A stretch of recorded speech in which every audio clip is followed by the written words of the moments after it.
లక్షలకి 20,000 వడ్డీ ప్లస్ ఈ వీళ్ళు కట్టేదానికి డబ్బులే. జనాలు కూడా తెలుసుకోవాల్సింది ఏంటంటే ఎల్లకాలం లోన్స్ వెళ్ళిపోతున్నాం.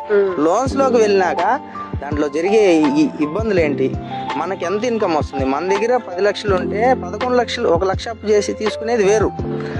మన దగ్గర 1,00,000 పెట్టుకొని 10 లక్షలు అప్పు తీసుకుంటే కష్టం. జనాలు కూడా తెలుసుకోవాలి.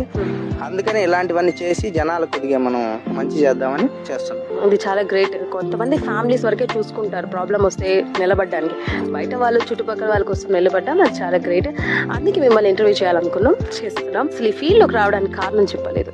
ఈ ఫీల్డ్లోకి రావడానికి కారణము ముఖ్యంగా ఒక పూర్ ఫ్యామిలీ మేము చూసాం ఫస్ట్. అసలు నాకు ఇలాంటివంతా అవగాహన లేదు, మేమేమి చేసిన వాళ్ళం కాదు, ఏదో వ్యాపారాలు చిన్న వ్యాపారాలు చేసుకుంటూ పోతున్నాం. ఈ ఫీల్డ్లోకి ఎలా అంటే ఒక పూర్ ఫ్యామిలీని చూసాం.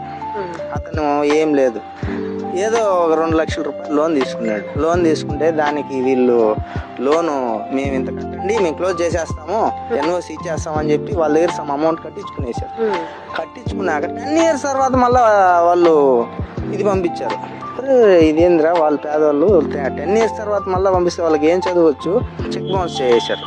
చెక్ బౌన్స్ చేస్తే వాళ్ళు ఇంకా వాళ్ళకేం తెలుస్తుంది. మా దగ్గర నాకు చెప్పారు, నాకు కొద్దిగా తెలిసిన వాళ్ళు కాబట్టి నేను పైకి కొద్దిగా అందరికి తెలిసిన వాళ్ళకి తీసి చెప్పాను ఎలా చేయాలి ఏమంటే ఇలాంటివి చేయండి అని చెప్పారు. దానివల్ల అవగాహన